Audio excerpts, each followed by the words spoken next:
Hey everybody, NFL Week 4. I'm Tony George. He is ex-NFL quarterback Sean Salisbury, and we are breaking down the Carolina and Dallas game. Be sure and check out Sean, best sports talk show on the planet, over at iHeartRadio. Great follow on Twitter at Sean Unfiltered.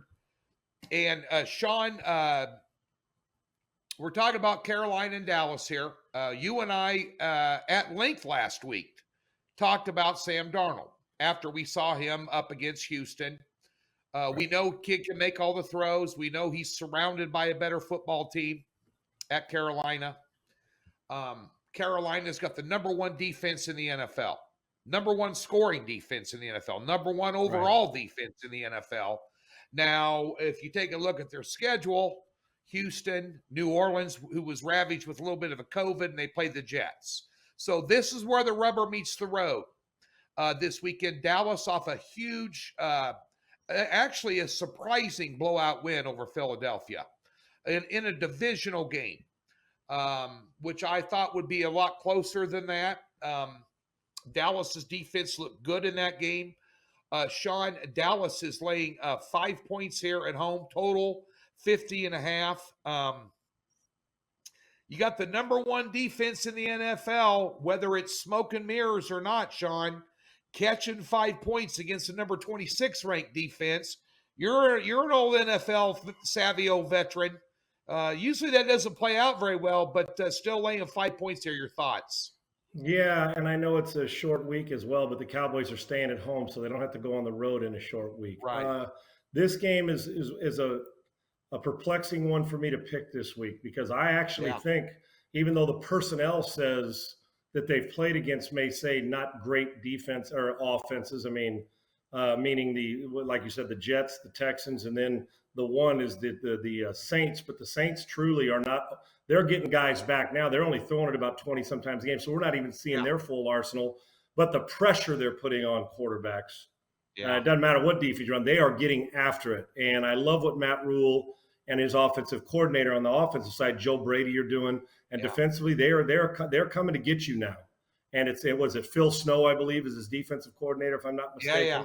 But they are pressuring, and he did that in college.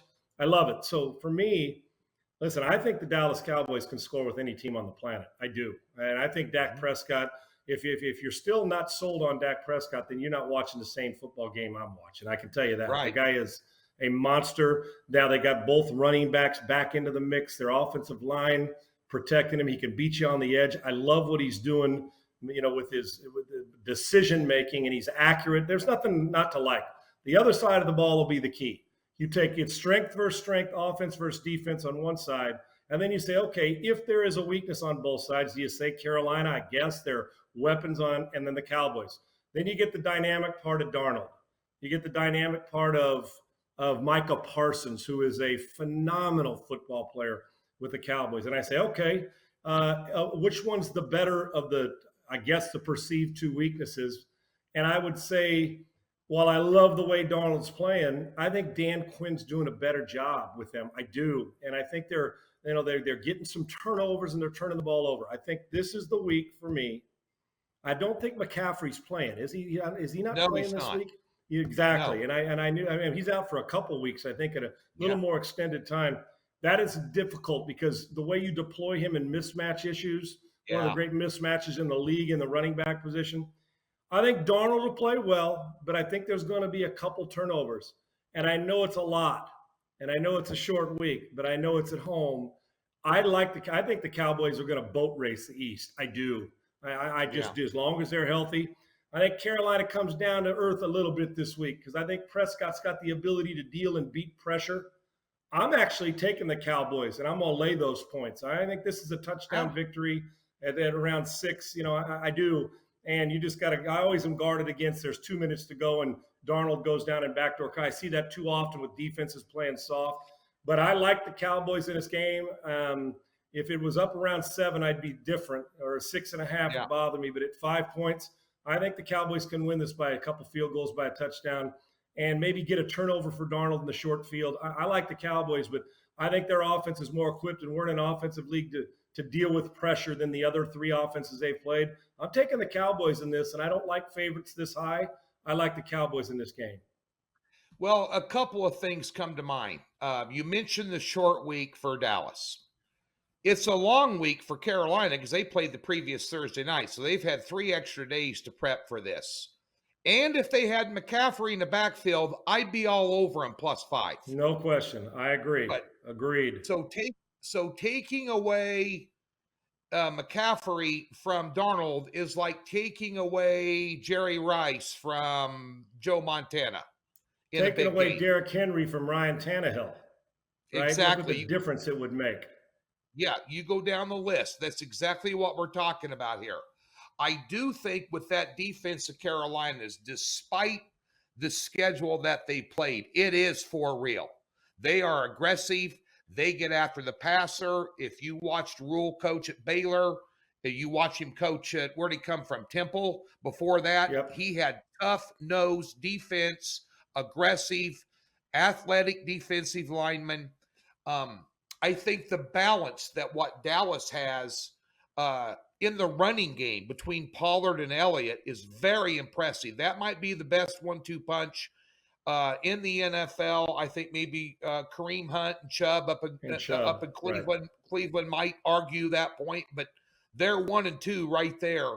I think that's going to be difficult when you have those two talented of running backs in your backfield, Sean, that rotate in and stay fresh. As the game goes along, that defensive line gets worn down because offensively, their line for Dallas is pretty damn good. And then you have a dynamic quarterback that's a dual threat. You know, that because one thing about Prescott, he can move the chains. I agree with you. He's a top 5 quarterback in the league when he's healthy. And he can move the chains on 3rd and 6, 3rd and 7 with his legs, much like Mahomes can or Lamar Jackson can. That Russell Wilson's another one that can extend drives and wear down defenses. And when you're able to balance your attack and have a great 1-2 punch at running back, I think this is going to be too much for Carolina this week. Carolina, however, 3-0 against the spread on the unders, 6-0 on the unders dating back to last year. I think that they will contain Dallas. No one's going to stop them. I agree with you. Dallas can score up there with Kansas City and a couple of Tampa Bay, the Rams. They can score with anybody.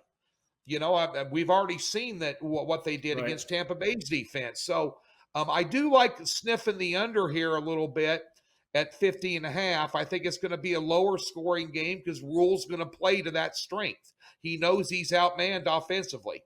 He's not going to be able to. If you want to get into a boat race with Dallas, you're going to freaking lose, especially if you're Carolina, especially without your best player. Right. It's interesting to me to keep an eye on this too, Tony. When you have what was Sam Darnold's biggest problem, and we all knew he was a super talented guy, but wasn't well coached. He's well coached now by Joe Brady. But keep a close eye on one thing for me is Sam Darnold, when he was in New York, he felt like he had to make every friggin' play. And so he'd force balls to places he really shouldn't have forced them. He comes here to Carolina, pressure defense. They're kicking ass. He doesn't have to score 35 a game. And then you got McCaffrey. You say, man, all the things I can do. Now where's Sam's head? McCaffrey's out. You're going to play against the defense. You know the Dallas Cowboys can score. So does Sam creep back a few snaps into Jets way, I got to make every play? Or is he taking that leap where he says, listen, I'll get other people involved. I'll still take chances that are judicious chances, but not stupid chances, and see if we can do it. And I'm curious to watch early how he handles not having McCaffrey. I do think the McCaffrey deployment and where he is and the threat he brings makes it easier for Dan Quinn to defend, obviously. Well, I'm going to find out where Sam is mentally about taking too many chances. And if you take 2 extra chances to get tipped and intercepted, that turns into points for the Cowboys, and I think that's going to be the difference. And I love Darnold. I love the quarterback matchup. I do, for different reasons. But I think the Cowboys a little too much at home for them. Well, that's why Sean Salisbury was lead NFL analyst at ESPN, and I was selling picks back in Lincoln, Nebraska, eating at McDonald's, because he looks for things like that. But nonetheless, a great analysis, and we're both going to lean. Sean's going to lean Dallas here. I kind of like the under a little bit. So kind of a twofer in this one, folks. He's Sean Salisbury, iHeartRadio, best sports talk show in the country. And, of course, a great follow on Twitter at Sean Unfiltered. You can find me over at DocSports.com. Free $60. Link in the description below. Been around 50 years. Will treat you right. Great reputation. Thanks for tuning in. Good luck this Sunday.